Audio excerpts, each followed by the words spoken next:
What's up, everybody? My name is Erin, and welcome to the Mad Maker Studio, and welcome back to Lamplight City. Last time we wrapped up case number 2. We are currently in case number 3, which is Burning Desires.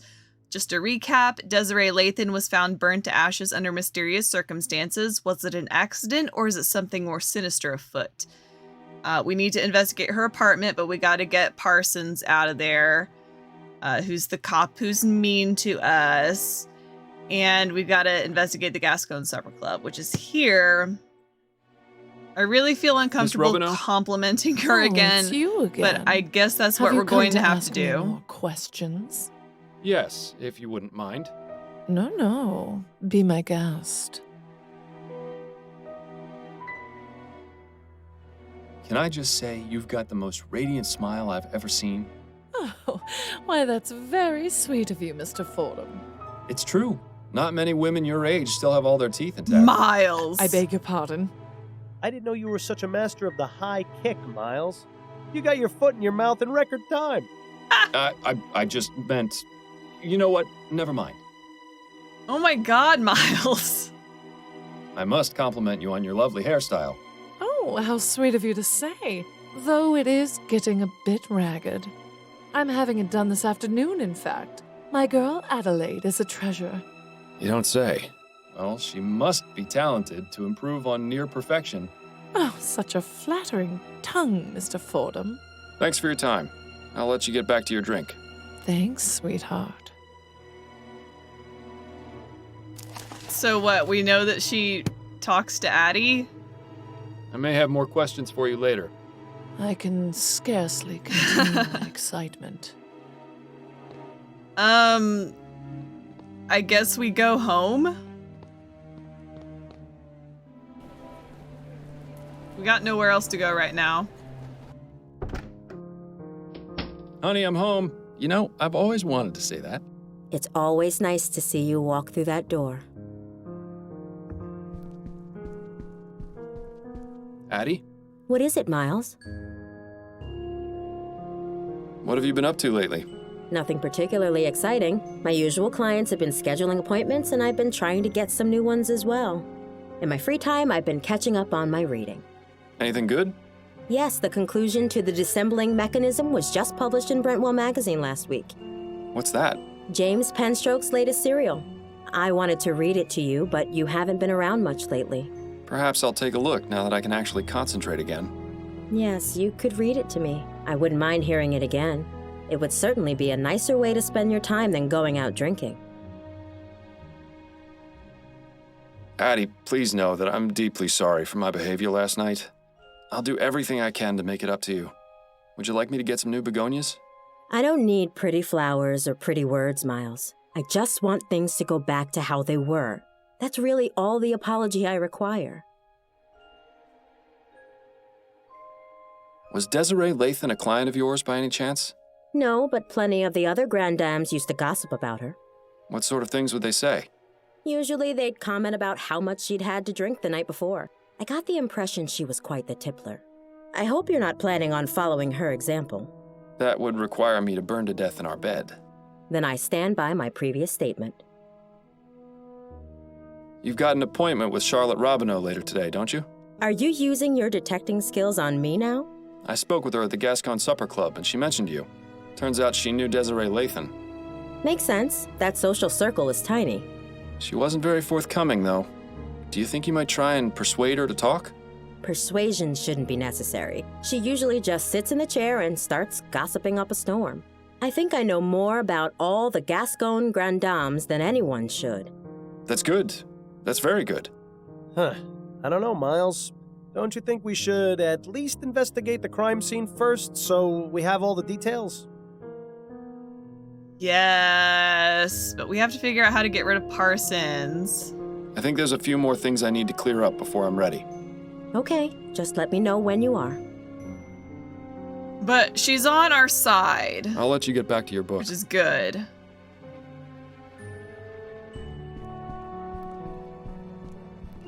She's I'm heading willing out to for now. help us. Goodbye, dear. Love you. Love you too. Addie is willing to help us, and I'll hold on to that for now. But how do we, I guess we have to talk to him. I didn't want to talk to him. He clearly doesn't like us, but here we go. Parsons? What is it, Fordham? You're looking well these days, Parsons. What's your secret? Secret? I don't know. Maybe something about getting a good night's sleep without blood on my hands? Does Whoa. wonders. Whoa, that's very hostile. How long has Officer Kane been on the force? I'm not one to gossip, Fordham. That's only the second most hypocritical thing I've heard today. Ask him yourself if you're so interested. What can you tell me about Desiree Lathan? Nothing. Because you don't know? No, because I'm not going to betray Chief Snelling's orders and divulge that information to the public. Come on, Parsons, you know me. What harm would it do to tell me just a little bit? Do I have to state the obvious? If it were up to me, you'd be in jail for murdering an officer. I wouldn't make such claims without knowing the facts, Parsons. It could get you in serious trouble. It'd be a real tragedy to see your career cut short and you back in the workhouse polishing airship rivets. You don't scare me, Fordham. Rest assured, the feeling is mutual. I hear you're looking to become a detective, is that right? Yes, that's right.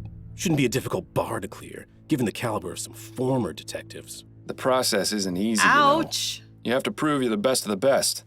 Don't think I'm not aware of that, Fordham. I'm just saying, standing around here isn't going to do you any favors. I know that. First chance I get to shake this grunt detail for a shot at some real investigation, I'm all over it. Parsons' eagerness might be something we can use to our advantage. Have you made much progress on this investigation? Did you not hear me the first time, Fordham? Drop it before I have to arrest you for interfering with a police investigation. Why was Chief Snelling here anyway? He's the chief of police, and this is an official investigation. It doesn't take a grand leap of logic. Yes, but the chief of police never bothers with a crime scene unless it's of great importance. Your point?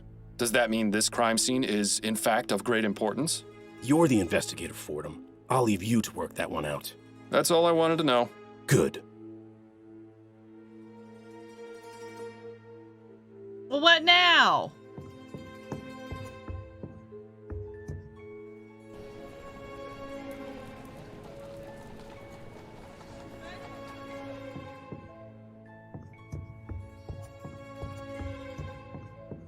Begging your pardon, officer. Yes, what is it, sir? Do you enjoy working with Officer Parsons? I don't like to talk about my colleagues, sir. Especially when they're standing right over there. I understand. Perhaps this isn't the right time to be asking. Is there anything you can tell me about Desiree Lathan? I'm afraid not. You don't have clearance in this investigation. And there's nothing I can say to convince you otherwise? My superiors would be very upset if they knew I was breaking the rules. I'm sorry. I think the operative phrase in this instance is if they knew. We need to find a way to get Parsons out of here. Maybe we should visit Upton at the station. Thanks for your time, officer. Not a problem.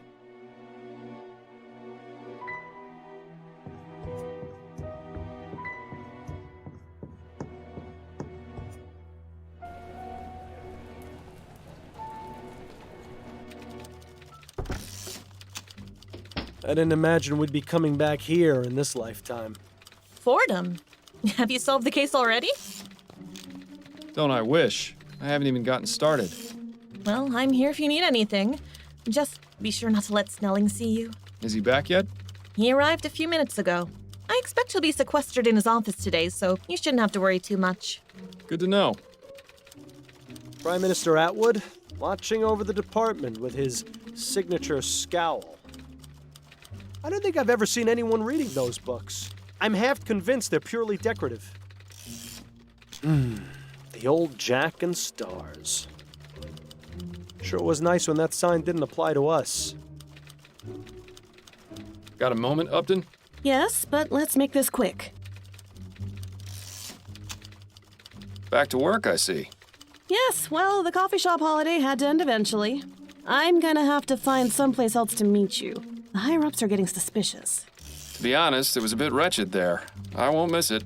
Well then, Mr. Big Bug, you can have the honor of choosing the next place. Under a bridge somewhere, perhaps. Have you been able to find any leads on Bill's death? Have you? Not yet, no. I don't want to get your hopes up, but I may have something. Oh? The man you're looking for, he was burgling a flower shop, right? Yes. I couldn't help but notice that in the last 2 cases you've had, plants have been used to drug people. It may just be a coincidence, but I also think it's something worth looking out for. If it becomes a pattern, there's a good chance it might be related. But 2 different people did the drugging. True, but in both cases, they learned from someone else. It's a stretch, but it's better than nothing. I'll take it into consideration. That is something I had not picked up on. Interesting. Any updates on the Harris baby? He's back home and doing well thanks to you. I'm glad to hear it. You did an impressive job. I admit I was a bit concerned about how you'd fare after months of taking it easy. But I suppose detective work is like riding a bicycle. It's a guaranteed way to end up with a broken arm. I see the Gazette has caught wind of this supposed mass murderer. Yes, Snelling has been positively fuming about it. Between that and the Lathan case being publicized on the same day, it's been a nightmare for the department. Any idea how they got the information? I don't think anyone in the department has spoken to the press. Maybe they just have some very good reporters. So, is it serious? Should we be concerned? 3 murders is nothing to sneeze at, but all the victims have been men in Chumley. If that changes, then things might start getting urgent. Isn't that just the way of things? You can bet they'd have already caught the bastard if the first body had turned up in Lyon. I'm having some trouble with Officer Parsons. You and everyone else who's ever met him. What's the problem? He's keeping me away from the Lathan crime scene. Of course. He's one of the most loyal to Snelling. Any suggestions for how I might get him away so I can look around? I might have an idea. There are several reported crimes that haven't been assigned yet, and Parsons is itching to prove his investigative chops. He'd probably abandon his post for a good enough lead and a chance to impress Snelling. Up to no good. You impress me. Department politics are something of a specialty of mine. About getting Parsons away from the crime scene? All right, these are the, as of yet, unassigned crimes. The body of a young man was found in the Hodgman River by the Gasgone docks this morning. A woman in Chumley reported hearing a single gunshot in her neighbor's apartment last night. There was a deadly explosion at a factory in Worcester that may be linked to sabotage. And that's it for right now. Any of those strike your fancy? Tell me more about the body. Tell me more about the body found at the docks. An unidentified man in his 20s was found in the river near the docks. The dock worker who reported it said that the body was bloated and decomposing. It must have been in the river several days. Dr. Edwards performed a post-mortem and determined the cause of death to be a blow to the head. I see. Certainly leaves a lot of questions. Do you think Parsons will be interested? Let's hear about the rest of them. No, actually, let's try another one. All right, which one? Let's hear about the gunshot. Ethel Williamson reported hearing a sound she described as a single gunshot coming from her neighbor's apartment last night. She said she had been hearing arguments over the past several weeks, and there may have been domestic violence involved. When she knocked on the door, she got no answer, but she said she noticed the distinct smell of flowers. Intriguing. Do you think Parsons will be interested? Maybe. No, actually, let's try another one. All right, which one?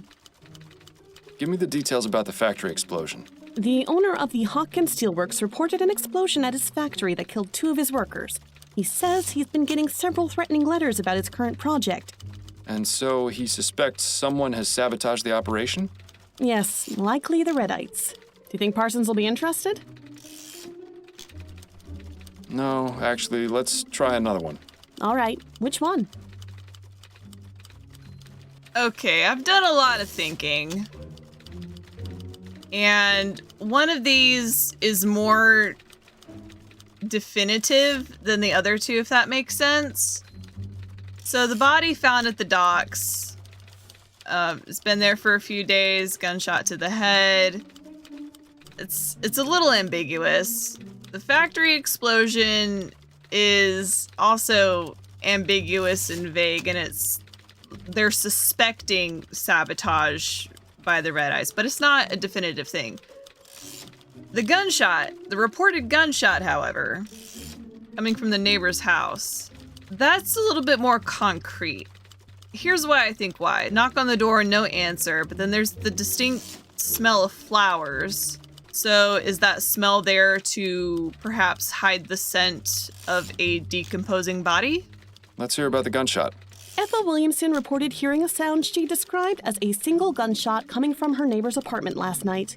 She said she had been hearing arguments over the past several weeks, and there may have been domestic violence involved. When she knocked on the door, she got no answer, but she said she noticed the distinct smell of flowers. Intriguing. Do you think Parsons will be interested? I think he will. Let's see if he'll go for this one. Sounds good. Let's go with that one.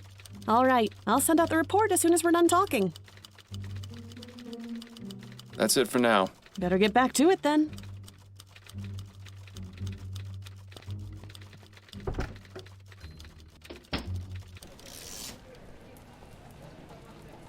Yes!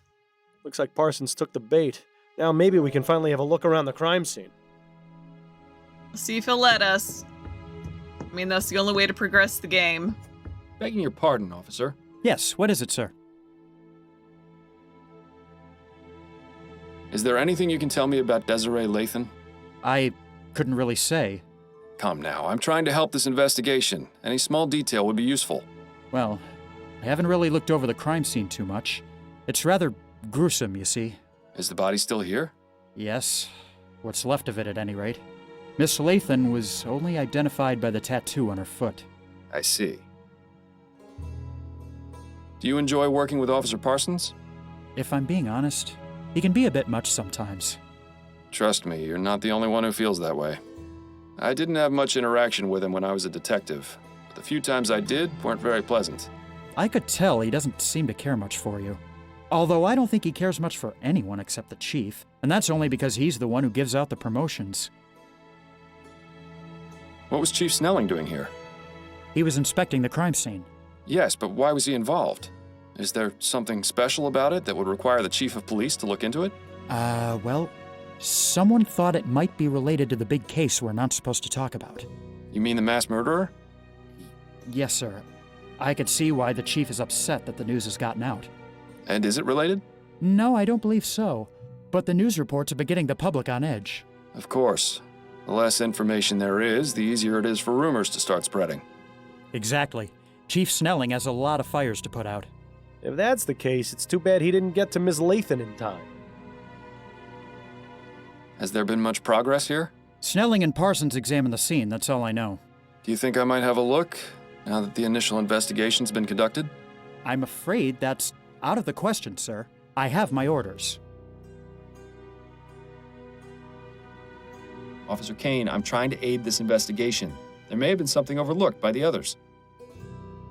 If Parsons were to catch you, my career would be over. Trust me, he won't be back for some time. I swear on my honor as a former member of the New Britannia Police. All right.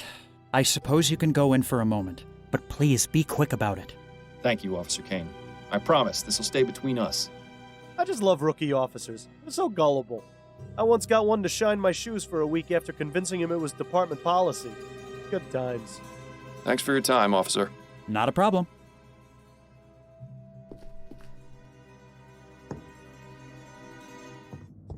That's certainly a pungent aroma. I can see why the officer stuck to the living room. Surprisingly modest quarters for a Grande Dame. You'd never guess she could buy out the likes of you and me 1,000 times over. As much as I like this painting, this isn't the time for art appreciation. Doesn't look as though this fireplace has been used in a long time. I suppose we can rule it out as the source.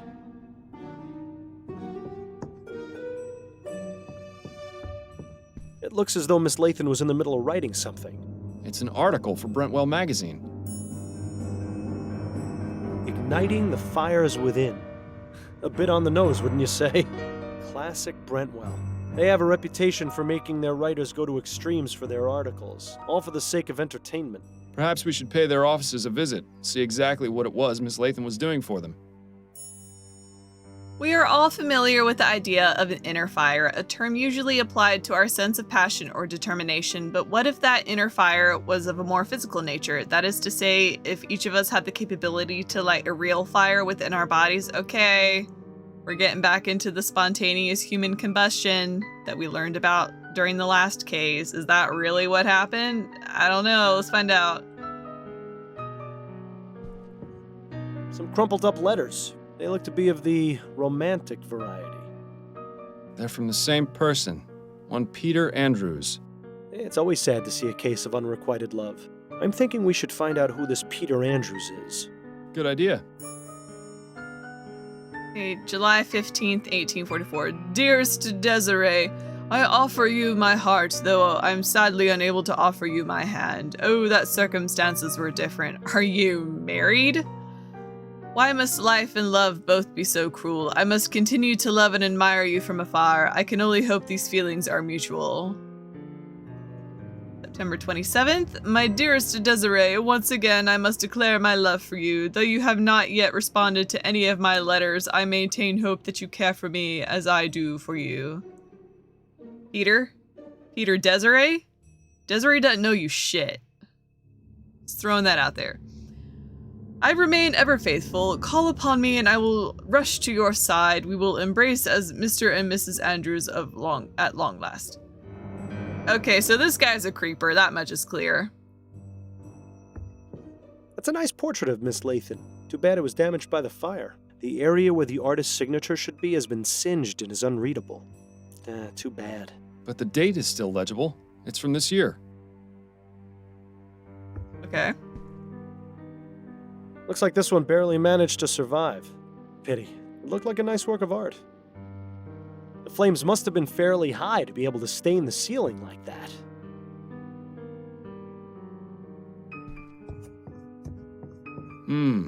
There's a letter in here. Okay, August 23rd. This just keeps getting more and more interesting. The law firm of Usher and Price isn't too far from here. I think it's definitely worth paying them a little visit. August 23rd, so that's like in between the love letters from the waste bin. Dear Miss Lathan, this letter is to inform you that we have received your request to make changes to your beneficiary as indicated in your last will and testament. Please come to the law offices of Usher and Price at 72 Cadman Street, Worcester, so that we may review the documents and make the necessary edits. Yours, Jonas Usher.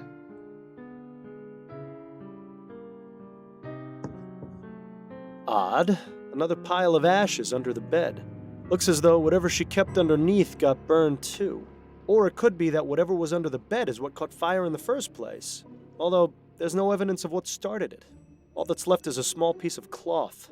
Might as well take it. Sure, why not? The cloth appears to have some oily residue on it. Interesting. Okay, is it in our inventory now? Okay, cool. Alright, here we go. Whoa! Ashes to ashes and all that. Glad I was buried.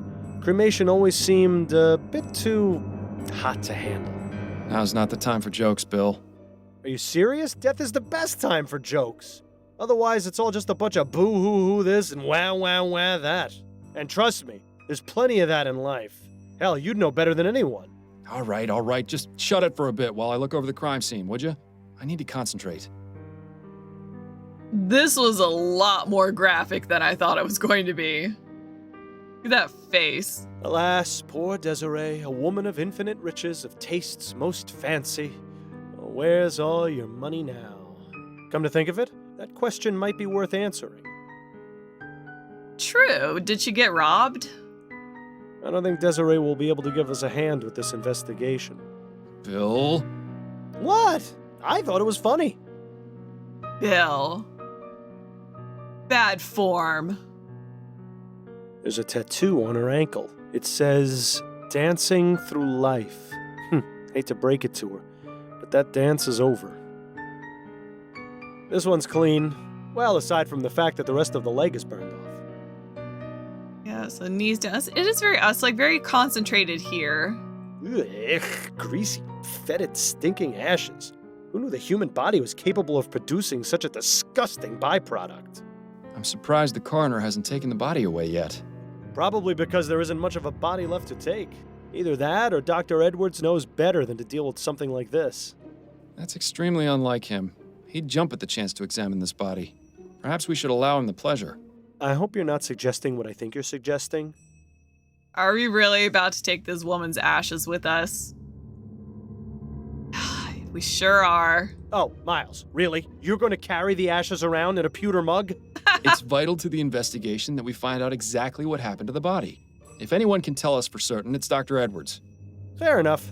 I suppose this isn't the most unpleasant thing you've carried around before. Remember that time we had to go looking for that murder victim's missing head? I'd really rather not, actually.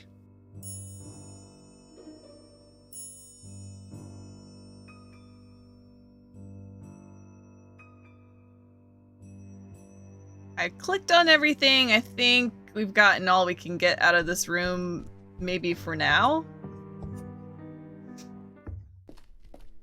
Was there someone else in the room just now? I thought I heard you talking. Oh, no. It's just sometimes I think aloud when investigating crime scenes. I see. Good save. We don't need any more police officers thinking you're insane. Ugh. The smell from the bedroom is getting worse. I don't know how much longer I could stand it. I think it's pretty normal to talk to yourself, especially when you're like working through a problem. It helps to hear yourself talk and kind of parse things out. Well, we've got 2 new locations. Usher and Price is closer, so we'll go there first. Good afternoon, sir. Welcome to the law offices of Usher and Price. May I help you? Yes, good afternoon. My name is Miles Fordham. I'm a private investigator, and I'm looking for Jonas Usher. Oh, I'm sorry, sir, but Mr. Usher is not seeing anyone today. If it's a matter of urgent legal importance, you could see Mr. Price. Oh, that smell! I thought I told Mr. Usher to throw away that sandwich. The sandwich. Maybe we should have dropped her ashes off first. The plaque says it's a portrait of Thomas Usher. Looks like a real go-getter. Begging your pardon, sir. Yes? If I may ask, what is the reason for Mr. Usher's refusal to see anyone today? He has a rather important trial starting tomorrow, and doesn't want to run the risk of falling ill. Falling ill? Mr. Usher is very particular about his health. Very particular. I see. Okay. Might it be possible to relay a message to Mr. Usher? Yes, you can leave a message or calling card with me, and I'll make sure Mr. Usher gets it. Perhaps Mr. Usher will see me when he sees this. Oh, what's that? A letter from Mr. Usher to his client, Desiree Lathan. What? That's private correspondence. How did you get that? It was evidence I found at a crime scene. And how is it relevant? The crime scene in question was Miss Lathan's own bedroom, where she was found burned to death. That's quite a claim, Mr. Fordham. I can assure you that Mr. Usher deals primarily with facts. Right now, the only fact it was in this the letter proves to me is newspaper. that you somehow rummaged through Miss Lathan's possessions and acquired it. He does have a point. We'll need something a bit more persuasive. I guess we'll come back. I actually don't have anything to show. Right. Please stop wasting my time then. I'm very busy. Sir, it is of the utmost importance that I speak with Mr. Usher. And as I He's said, not going he to let isn't us in. taking We've gotta come visitors back. today. But it's in regards to his client, Desiree Lathan. Or should I say, former client. Miss Lathan found another attorney? No, I'm sorry to be the one to have to inform you, but she's dead. Dead? I had no idea. No? It was in today's newspaper. I haven't read it yet. Mr. Usher forbids it in the office. But surely he's read it. Just because he forbids you reading the paper in the office. No, I mean he forbids the presence of newspapers in the office. He fears they bring in outside germs. I see. In any case, if what you say is true, I'll need some sort of proof. I suppose just bringing in a copy of the newspaper is out of the question then. We'll have to find another way. Fine. You want proof these are Miss Lathan's ashes? No, we're not going to do that. Heaven forbid we make another person angry and then get blocked off from a location. I appreciate your time. Enjoy the rest of your day, sir. It just it happens to you one time, and then it makes you paranoid for the rest of the game. Well, in my case, it happened twice, and then I had to go back in case 2 and correct that error in judgment. Well, let's go to the magazine while we're here. Ah, hello there. Are you here to drop off an article? No, actually, I'm a private investigator. The name's Miles Fordham. How exciting. You must have so many interesting stories. You could say that, yes. Please, come in, come in. I'm Alan Brentwell, owner and publisher of Brentwell Magazine. Pleasure to make your acquaintance. Goodness, what a stench. When did you last no. wash? Oh, that? We really No, should have I've just dropped got those these off. ashes of a burned woman in my coat.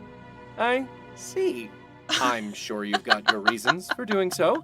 If you'd ever like to write an article about the experience, I'll be glad to take a look Could at have kept that to yourself, Miles. For Whom the Bell Almost Tolled by Suki Snobs. Fascinating stuff. Confessions of a Steam Addict by Ezra Bartley. I think I'm better off not knowing. Useful for getting to those hard-to-reach places. In my case, that's everywhere. I can only begin to imagine how many lurid and salacious articles are kept in those cabinets.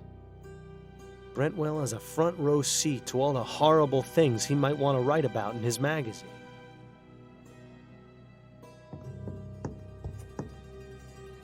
I have some questions for you, Mr. Brentwell. Wonderful! It's so seldom I get to answer questions. What can you tell me about Desiree Lathan? Desiree Lathan. Oh, why, she came to me a few weeks ago in response to an ad I took out requesting articles. She told me she had an idea readers would love. We agreed on 3 crowns per paragraph, and she was on her way. Come to think of it, I haven't heard from her in a few days. Were you aware that Miss Lathan is dead? What? No, I had no idea. What happened? I'm not exactly sure. She seems to have burned to death under mysterious circumstances. Mysterious circumstances? Most of her body was burnt to ash, but there's very little fire damage around her. It's as though she herself just caught fire. Oh, that sounds positively ghastly. Oh dear. Is something wrong? I just remembered. The article she was writing, dear God, I hope she didn't go too far with her research. Tell me about Brentwell Magazine. We're a monthly publication focusing on both fiction and non-fiction pieces. Ah, yes, you're publishing that serial, aren't you? The Dissembling Mechanism? You're a subscriber! Tell me, what did you think of the conclusion? Quite astonishing, wasn't it? I haven't had a chance to read it yet, I'm afraid. Ah, then I won't say any more about it. My dream was to have a magazine that was well-respected and educational.